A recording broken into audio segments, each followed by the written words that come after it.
A woman in designer clothes mocks a single dad buying store-brand mac and cheese at a grocery store. She has no idea who's standing behind her.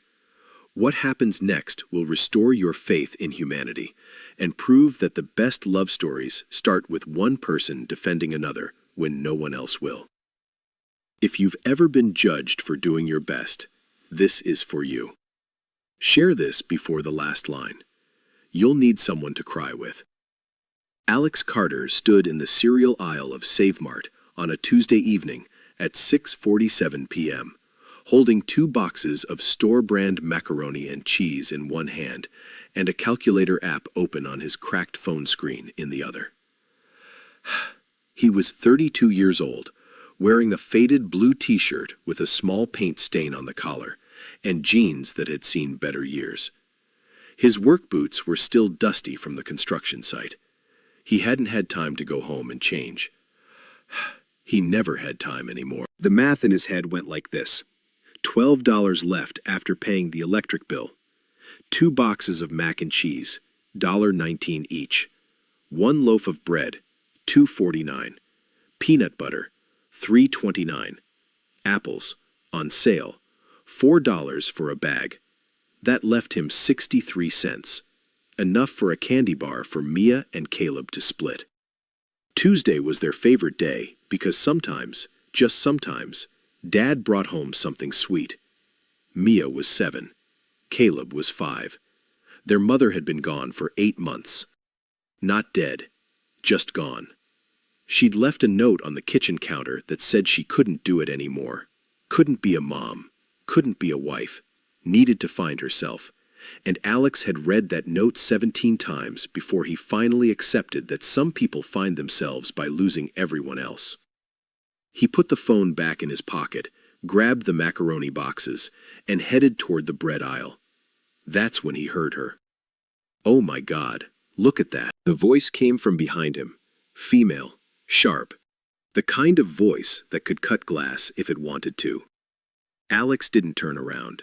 He'd learned a long time ago that when people talked like that, they usually weren't talking to you, they were talking about you. And there was a difference. "Is that the store brand? The cheap stuff?" The voice got louder. Closer. Alex reached for the bread. White bread. Caleb didn't like wheat. I know times are tough for some people, but wow. He felt her eyes on him now. He turned. She was standing 3 feet away with a shopping cart that had maybe 6 items in it, all of them name brand, all of them expensive.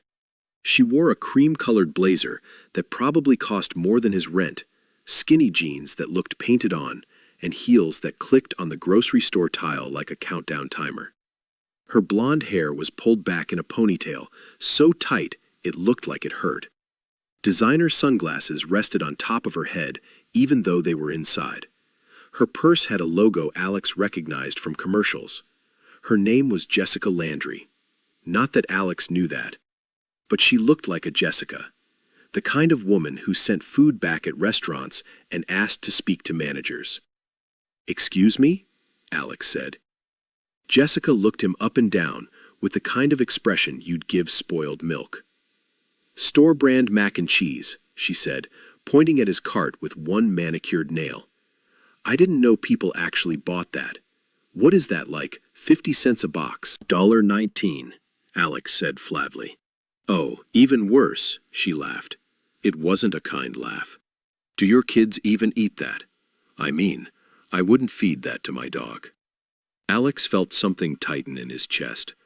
The same thing that tightened every time someone at the construction site made a joke about Mr. Mom.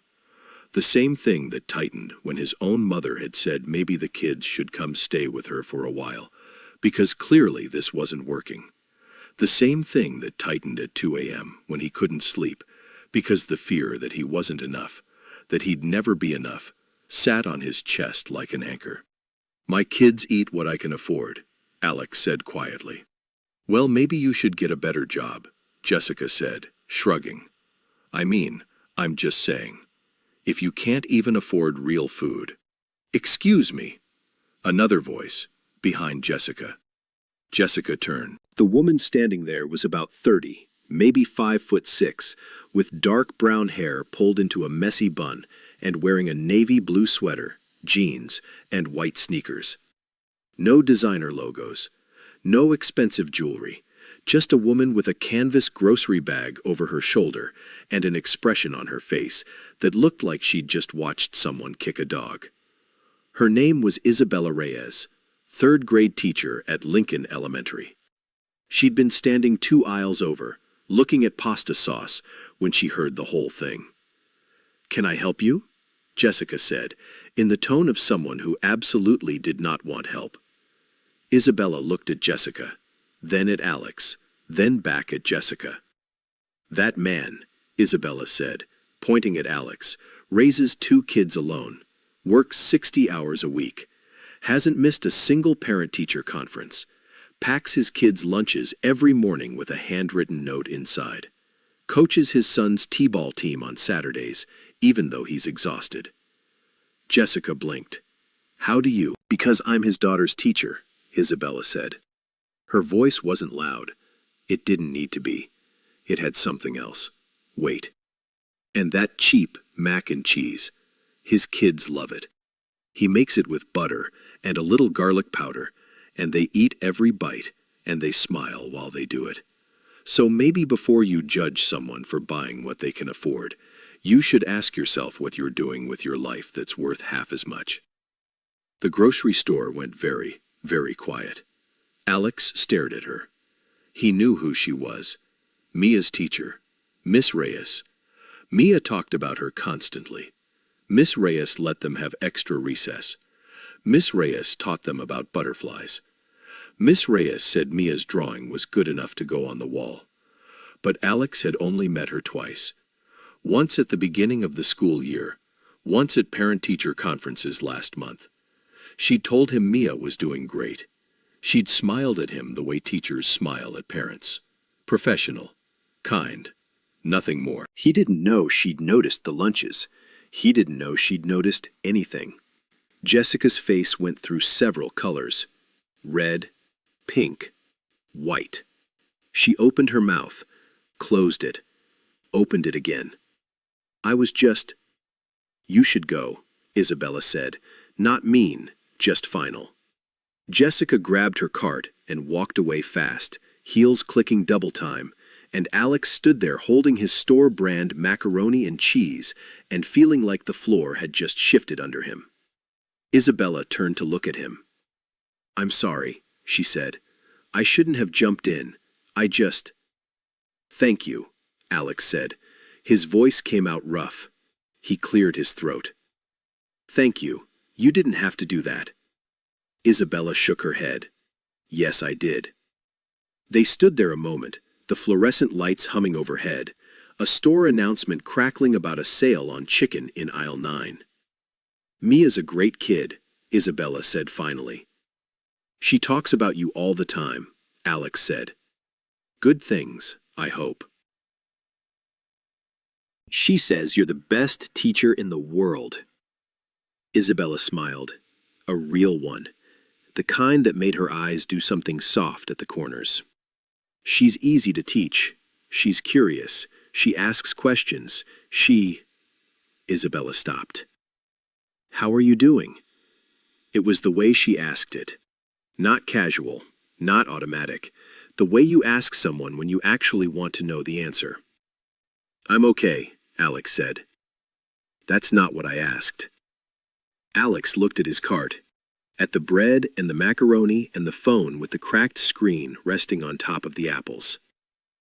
"I'm tired," he said honestly. "I'm really, really tired." Isabella nodded. "I bet you are. But the kids are good. They're happy. That's what matters."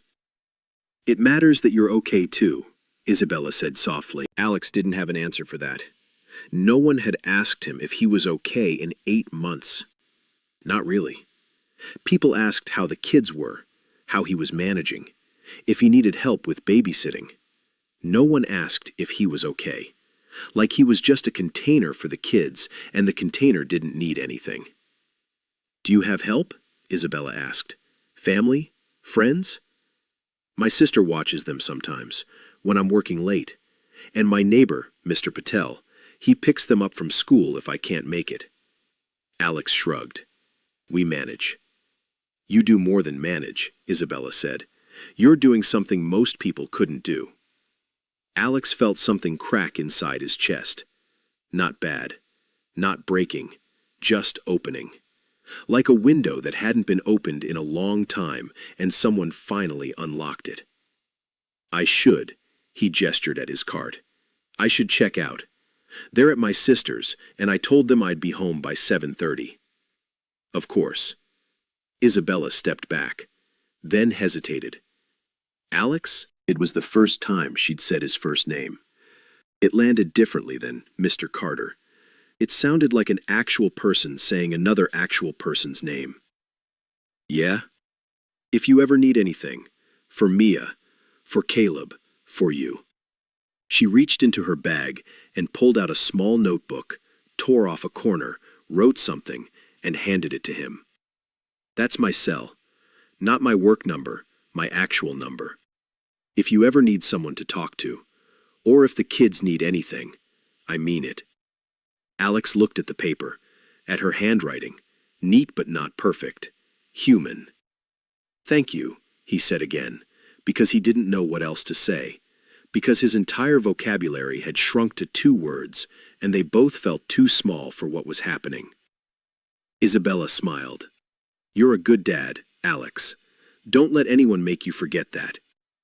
She walked away before he could respond. Alex stood there another 10 seconds, holding a piece of paper with a phone number on it, and feeling like something fundamental had just changed, and he wasn't sure what it was yet, but he knew he'd remember this moment for a very long time. He checked out, paid in cash, got 63 cents back, bought the candy bar, drove home. Mia and Caleb were still awake when he got home at 7:42. His sister Laura was reading them a story on the couch. She looked up when he walked in. You're late, she said. I know. Sorry. Traffic. It wasn't traffic. It was the fact that he'd sat in his truck in the Save Mart parking lot for 5 minutes, staring at a phone number and trying to remember the last time someone had defended him. Laura stood, grabbed her purse. They had dinner. Mac and cheese. There's some left if you want it. Thanks, Laura. She paused at the door. You okay? Yeah, just tired. She looked at him like she didn't believe him, but also didn't have the energy to push. Call me if you need me. When she left, Alex sat on the couch between Mia and Caleb.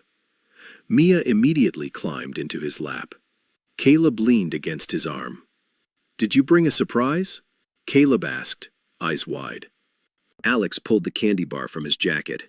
One for each of you.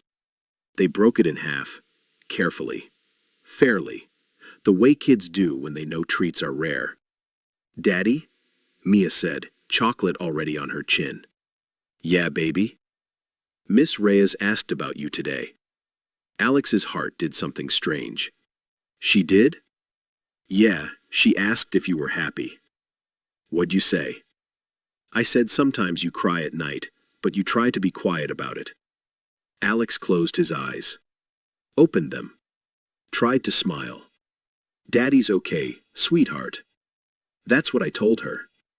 I said you cry because you miss Mommy, but you're still a good daddy. Alex pulled her closer. Kissed the top of her head. You're right, he whispered. Daddy's still good. He texted Isabella 3 days later. Just, thank you again for the other day. She replied in 4 minutes. You don't have to thank me, but you're welcome.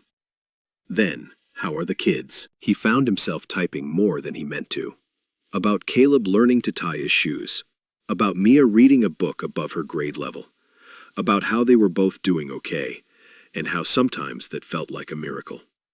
She replied to all of it, asked questions, told him stories about Mia in class, made him laugh with a story about a kid who tried to bring a frog to school in his lunchbox. They texted for an hour, then 2 hours. Then it became a routine. Every few days, sometimes about the kids, Sometimes about nothing. Sometimes about the fact that being an adult was exhausting, and nobody warned you it would be this hard. 3 weeks after the grocery store, Isabella asked if he wanted to get coffee. Just coffee, she said. No pressure, just two tired people drinking caffeine. Alex said yes before he could talk himself out of it. They met at a small cafe near the school on a Saturday morning. Alex had dropped the kids at Laura's, told them he had errands. Caleb had asked if the errands involved Miss Reyes. Kids noticed everything. Isabella was already there when he arrived, sitting at a corner table in a gray cardigan and jeans, nursing a latte. "Hi," she said when he sat down. "Hi." They smiled at each other like two people who'd been texting for weeks and were suddenly remembering they had to talk with their actual mouths. "This is weird, right?" Isabella said. "So weird," Alex agreed. They both laughed. The tension broke. For the next 2 hours, they talked, really talked, about teaching and construction, about divorce and dead dreams, about Mia and Caleb and the 30 kids Isabella taught every year who she loved and worried about and hoped were okay when they left her classroom. "I always wanted kids," Isabella said quietly, stirring her second coffee. "But life didn't work out that way. I was engaged once. He wanted to wait. Keep waiting. Then he decided he didn't want kids at all. And I realized I'd been waiting for someone who was never going to show up." "I'm sorry," Alex said. "Don't be. I have 30 kids every year. It's not the same, but it's something." She looked at him. "You're doing it alone. That's harder." "Not alone," Alex said. "I have them. Mia and Caleb. They keep me going." "What keeps you going when they're asleep?" No one had ever asked him that. Alex stared at his coffee cup. "Honestly, I don't know. Routine, maybe. The idea that tomorrow I have to wake up and do it again, so I might as well try. Some nights that's all I have. Just trying." Isabella reached across the table, put her hand on his. "That's enough," she said. "Trying is enough." Alex looked at her hand. Small, warm. The first time someone had touched him with kindness in longer than he could remember. "I don't know how to do this," he said. "Do what?" "This, talking to someone. Being a person. I've been in survival mode for so long I forgot there were other modes." "Then stay in survival mode," Isabella said. "Just let me survive with you." It started slow, coffee once a week, then twice. Then she started coming to Caleb's t-ball games, sitting in the bleachers with a thermos and a smile. Cheering when Caleb hit the ball, high-fiving him after. Mia noticed. Of course Mia noticed. "Is Miss Reyes your girlfriend?" she asked one night at dinner. Alex nearly choked on his water. "No, she's a friend. Mom said you were friends too, before you were married." Kids remembered everything. "It's different, sweetie." "How?" "It just is." But it wasn't.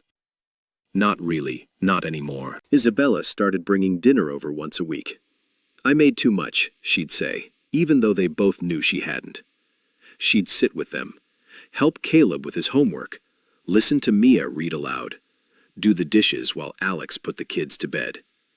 One night, after the kids were asleep, they sat on the couch with tea and the kind of tired silence that only comes after a long day that was still somehow good. "I need to tell you something," Alex said. Isabella looked at him. "I like you," he said. "More than friends. And I don't know if that's okay, or if it's too much. Or if you're just being nice because you feel bad for me." "Alex. But I needed to say it because I'm tired of pretending I don't feel what I feel." "Alex." He stopped. "I like you too," Isabella said. "I've liked you since the grocery store. Maybe before. Maybe since the first time you showed up to parent-teacher conferences with Mia's favorite cookies because you knew she'd been nervous about it." "That was 5 months ago." "I know.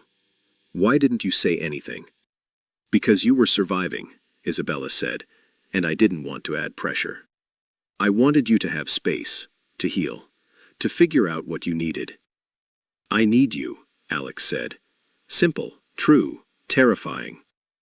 Isabella leaned forward, kissed him, soft, careful, like something precious. When she pulled back, Alex was crying. "I'm sorry," he said, wiping his eyes. "I don't." "Don't apologize," Isabella whispered.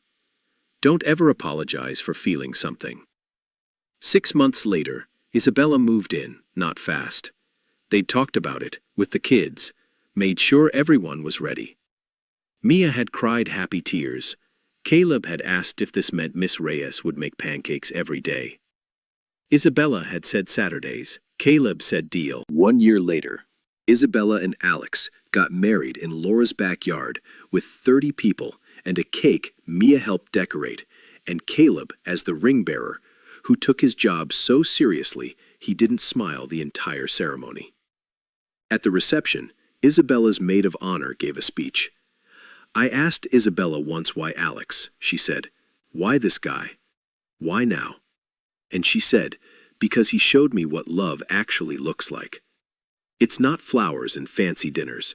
It's mac and cheese at midnight and showing up even when you're exhausted and raising kids who know they're loved even when everything else is falling apart. That's love. And I wasn't going to walk away from that." Alex cried through the whole speech. Isabella held his hand. 2 years after the grocery store, Alex and Isabella stood in the same Save Mart, same aisle, buying the same store-brand macaroni and cheese. Isabella grabbed 3 boxes. "Kids want it for dinner." "Still the cheap stuff," Alex teased. "Hey, don't knock the cheap stuff. It brought me you." Alex kissed her right there in the cereal aisle, and an older woman walking by smiled and said, "Young love." "Old love," Isabella corrected, "the kind that fought for itself." Some people will judge you for doing your best. They'll see your discount groceries and your work boots and your tired eyes and decide they know your story. Let them. Because somewhere in that same store, in that same moment, there's someone who sees you. Really sees you. Who knows that strength isn't about what you can afford. It's about what you refuse to give up. Alex Carter never bought name-brand macaroni. He never needed to. Because he had something better. He had someone who loved him for shopping in the discount aisle. For trying. For showing up. For being exactly who he was. And Isabella Reyes learned that the best kind of man isn't the one who has everything. It's the one who shares what little he has and calls it enough. Real ones don't announce themselves. They show up in grocery stores in faded blue t-shirts, holding store-brand mac and cheese, raising kids alone, trying their best. And if you're lucky, really lucky, someone will see you doing it. And they won't walk away. They'll defend you in an aisle full of strangers. And they'll stay. If this made you believe in love again, share it.